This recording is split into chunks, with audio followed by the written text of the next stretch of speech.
Hey everyone in the YouTube world, it's Craig from Flying Wheels. Welcome to my Flying Wheels YouTube channel. Behind me, I have a 2014 Ford Focus SE that will not start. The thing only has 61,000 miles on it. We've been racking our brain for 2 days trying to figure out why it won't run. I'm going to show you in this video everything we checked, and guess what? We got it running. So if it works for you, make sure to subscribe down below, give us a thumbs up so other people get to see the same video and help them out as well. First things first, obviously the go-to is going to be the battery. So if it's clicking or we get no power, turn your headlights on, try your horn, check your radio. If you're getting no power, your go-to is going to be your battery. That's obvious. Now let's say you do have power. Your horn works. You can hear the car try to start, but nothing happens. Your lights work, everything's functioning, but it's just not turning. Well, now we're gonna listen for the starter. Now the starter is under the intake manifold, so we don't want to have to replace that if we don't have to. But what we're gonna do is start the car with someone outside. You're gonna hear the starter click, almost like a tick, but nothing happens. Like if something is locked up inside it, you're gonna listen for a locking sound, like a tapping, when you turn the key. If you hear a click happening from under this area, there's a very good chance it's gonna be the starter. Now in most cars, you can take a wrench or something heavy, a hammer, and tap the starter a couple times and see if you can free it up. This one, you're not going to be able to do that. Now, if you're at all mechanically inclined and you can get underneath the car, you can take a long screwdriver and a hammer and tap the starter a few times to try to free it up. If that works and your car starts, you know you need a starter. But if you can't reach it and it's clicking, good chance you do need a starter. But don't go right at that and replace it. Now, the next thing we're gonna go to is the inside. There's a very good chance that it could be your neutral safety switch. And what that means is when your car is not in park or neutral, it will not allow your car to start. For example, we're gonna put our car in reverse, try to start it, nothing happens. That is your neutral safety switch. So if your car is in park and nothing's happening, try putting it in neutral. If it starts in neutral, it's your neutral safety switch. Now you're gonna know to replace the neutral safety switch. That's the quickest and the easiest outcome, the cheapest outcome for you. Okay, another indicator for the neutral safety switch and a common problem on the Ford Focus is transmission control module. So we'll shift it from reverse to neutral to drive. If you can see, now our car started, but most of the time, let's say your car's not running, if you can see it shift from reverse to neutral to drive, you then know your transmission control module is functioning properly. Sometimes your vehicle won't sense that it's in park or in neutral or that it's still in drive or reverse and will not allow your car to start.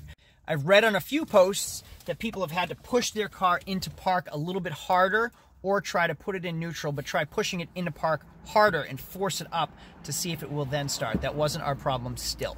So now we've checked the battery, the starter, the neutral safety switch, and we've tested the transmission control module, the TCM. All of that was functioning properly. So now when I heard it clicking, it wasn't clicking from the starter, it was clicking from the fuse box. So we opened the fuse box and I checked some of the relays. So this relay right here was clicking and this relay right here was clicking. I could put my fingers on it, and when somebody started the car, tried to start the car, I could feel power to both of these relays. Now you can transfer relays to test the relays. So transfer here to here and here to here with the car off to see if anything changes. If it does change, now you know you have a bad relay. So you can call your local parts store with this part number or this part number and have the relays replaced. But when I transferred those relays, when I changed those relays out with each other, nothing happened and everything was still clicking in the fuse box. So now I know I have power, I know it's not coming from the starter, I know it's not my neutral safety switch. Now I'm wondering what else it could be. Now the car starts intermittently, so we left it last night, we got in the car today and it started. It wouldn't start yesterday and then it would start again. So I'm trying to figure out, racking my brain, what it could be. And I kind of had a feeling of what it would be. Now, my car has an aftermarket remote starter. So starting it from the remote starter allowed me to start the car before, and then sometimes it wouldn't allow me to start the car. So I was thinking it was the remote starter. Now, in most cases, the remote starter is installed underneath the driver's side dash. It was really clean and we could not find it under there. So we looked under the passenger side dash. This panel comes down. I still couldn't see it. Everything was really clean. You can see a fuse box there. It was not there.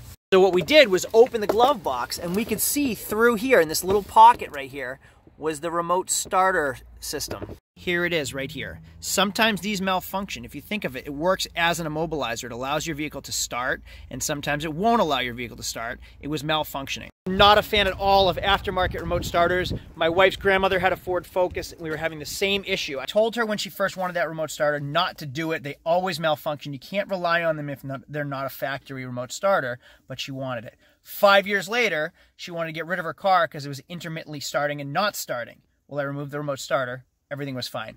Happened to my mother-in-law as well in her Nissan Rogue. I am not a fan of remote starters. So now look what happens once we've removed the remote starter. And voila, our car has started. Now, if this is your problem, you don't even have to disassemble the entire remote starter system. This just unplugs. There's a couple plugs. Just unplug it. Same thing I did with my mother-in-law's, same thing I did with my grandmother's. Just unplug it, throw it in the dash, take away the remote starter key so they don't think about it anymore. Good as gold. They won't have a remote starter anymore, but guess what? Their car runs. Now, the starter at my local parts store was like $120 plus intense labor because it's under the intake manifold. The neutral safety switch, also over $100. So if you have a remote starter, that's your go-to first. The relays are inexpensive too. Check those. Check all of your wiring from the transmission control module, the body control module, the ECM. Who knows, a mouse might have gotten to it. So check all the wiring from any fuse box and any control panel first. Those are free fixes. After that, work your way to the more expensive fixes.